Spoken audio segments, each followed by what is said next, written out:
haddaba kulanka labada madaxweyne ayaa yimid iyadoo labada dal ay lahaayeen muddo aad u dheer xurguf khilaaf waxaana dhan walbaba uu lahaa xulufadiisa gaarka iyadoo sidoo kaleetana muddo aad u dheer ee cadaawad dhex taalay sida fudud ee labada hogaamiye ay u kulmeen ayaa ah arrin inta badan su-aal laga keeno u muuqata in mid walbaba uu rabo inuu sameeyo taariikh baalka asaga u gasho haddaba si kastoo ay ahaataba maxay tahay waxa laga filan karo kulankan labada hogaamiye ay yeesheen waxa kasoo bixi kara Professor Cabdi Ismaaciil Samatar oo baraka ah jaamacadda Minnesota ayaan khadka telefoonka ee magaalada Minneapolis kula xiriiray wuxuuna ila falanqeeyay sida ay ula muuqatay kulanka labada hogaamiye walaal waad salaaman tahay dadkan waxaan ku leeyahay waa habeenkii la khadarka ilaahay Soomaali khadar ha ugu soo dhiibo waxa weeye walaal waxaad moodaysaa riyo aan hore loo arag siday labada qof ee madaxweynayaasha ka North Korea iyo ka Mareykanka u dhaqmayaan aan loo dhaqmi jirin ayaad moodaysaa meesha inay jirto laba arrimood ayuunbay mid noqon doontaa markaasi in game ama ruwaayad la ciyaarayo qaar ahaan qodoinka reer Korea iyo ismelmel weyn oo mucjisada oon hore loo arki jirin inuu meesha ka soo baxayo labadaas mid weyn walaal waa gartay marka maxaa cajiib sidaas u leh oo dhan walbaba aad isu leedahay armaysa ka dhabeyneenba kulankan waxa weeye horta ninkan Kim 3 jeer ah tagay magaalada Beijing iyo dalka China muddadii sheekoodan socotay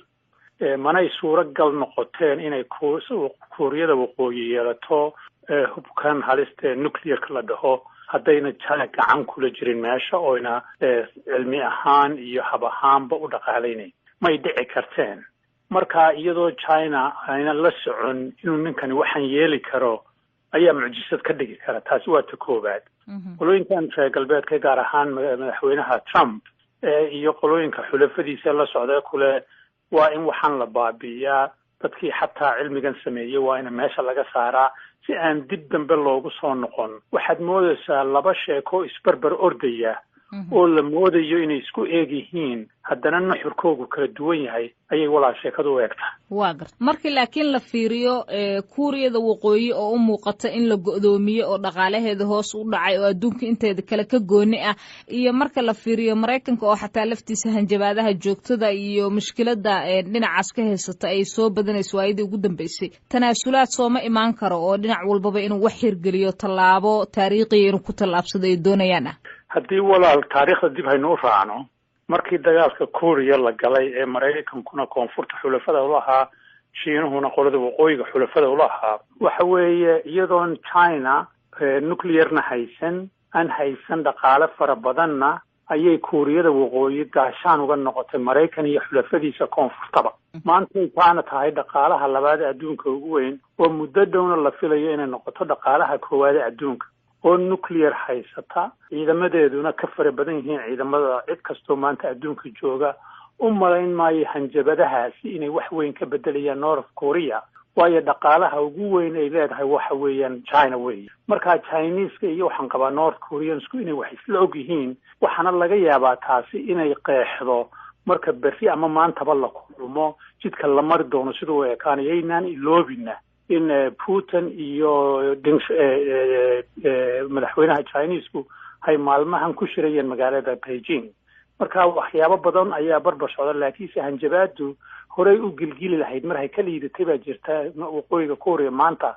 laakiin soo malayn maayo hanjabadahaasi wax weyn inay keenayaan walaal waa gartay mar waxaa jirtay kulankii 6 geesoodka ahaa uu jiray oo madaxweyne Bush uu ku dhawaaday xataa in heshiis la gaaro inkastoo aysan suuroobin markii Shiinaha iyo Japan iyo Kuuriyada waqooyi Kuuriyada koonfureed Mareykanka dhammaan ay ku lug lahaayeen kaasi kan muxuu uga duwan yahay wax weyn ugama duwana runtii waxaad moodaysaa kaasoo Chinese iyo Ruushka la socdaan ayaa laga moodaa inay u soo dhawaan lahaayeen laakiinse waxa laga yaabaa oo bini aadam baynu nahay bini aadamka xajka ku jiraana waa halkeeda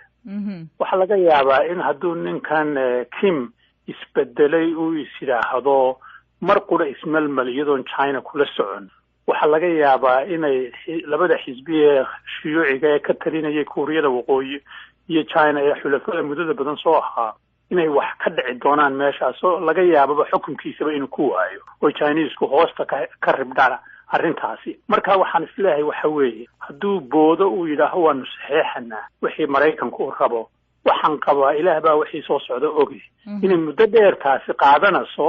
oo lagaba yaabo inay leeyihiin labadan sannadood iyo barkan waxay Trump sidan han ku dhamayna hanjabaadiisuna sidaa ay ku dhamaato waa suuragal taasina inay dhacdo walaal waa gartay fikirkii shuuciga inuu uga dambeeyay gacansiinta iyo gacansaarka Shiinaha ay la yeesheen Kuuriyada Waqooyi ma laga yaabaa iyo xataa Shiinaha oo waayadan dambe hadaasi u fiirsid Kuuriyada Koonfureed laftirkooda ayaga xataa u janjeersaday in waxyaabo badan ay soo dabcin karto oo Kuuriyada Waqooyi maskaxdeeda hore ay bedeli karto suuragal ma u noqon kartaa taasna والله waa suuragal walaal laakiin ana waxaan isleeyahay meeshan hadaad eegtid China sida u dhaqmaso imika badan la dhaho South China Sea waa jazaa'ir fara badan oo yar ka samaysay China bad fara badan oo Philippines iyo Indonesia iyo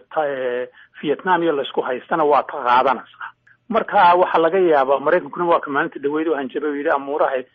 maraakiibta keeneen iyo diyaaradaha fadhiisinayaan jazaa'irka cusub ay dhiseen waxa loo dul qaadan kara maaha marka iyadoo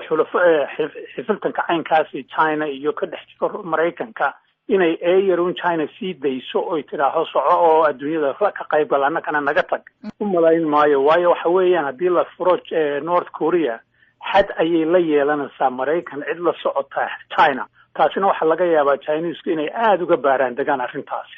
marka waxaan isleeyahay waxa weeyaan waxa sheekadu inay dheeraato oo la yiraahdo waanu sameynaa waxan muddo ay qaadanaysaa sidaasan u wadanaa dabeedna Trump waqtigiisu sidaa ku dhamaado oo laga yaabo qof Trump ka duwan oo sidii ama Obama ama Bush ama wax la mid meesha yimaadaan oo sidaas ku socoto hadana walaal waayahay ugu dambeyntii marka hadiiba heshiiskan uu miro dhali waayo oo gadaal ay wax ka simbirraxdaan sida ayuu xaalku noqon karaa gacanka wadamadaas Kuuriya muxuu amniga soo noqon karaa wax weyn ilaah baa horta og wixii soo dhici doona laakiin wax weyn isma bedelayo oo way og yihiin waqooyiga Kuuriya ma samayn karto waxuna halis cusub oo Chinese ku la socon qolooyinka Japanese iyo South Korean kuna dagaal ma rabaan meesha ka qarxa dagaal hadday cidi wado waxa laga yaabaa President Trump inuu yiraahdo waxbaanu qaadana marka waxa weeyaan u malayn maayo rabshad cusub oo dagaal keenta in meesha ka dhici doonto laakiinse waxa la isku day doonaa in xalkaha loo sii xidhiidho xagga dhaqaalaha North Korea taasina waxay keeni doontaa marka inay Chinese ku kala doortaan inay Mareykanka oo sayladooda ugu weyn adduunka wadan ahaan inay ka quustaan oo de waa tan cashuuraha cusub lagu soo saarayo birtii China laga keenay waxa soo dhan marka jidcankaas soo murugsan ayaa laga yaabaa in soo baxdo laakiin soo malayn maayno dagaalimanayo walaal kaasina waxa uu ahaa Professor Cabdi Ismaaciil Samatar oo u waramayay Sahara Cabdi Axmed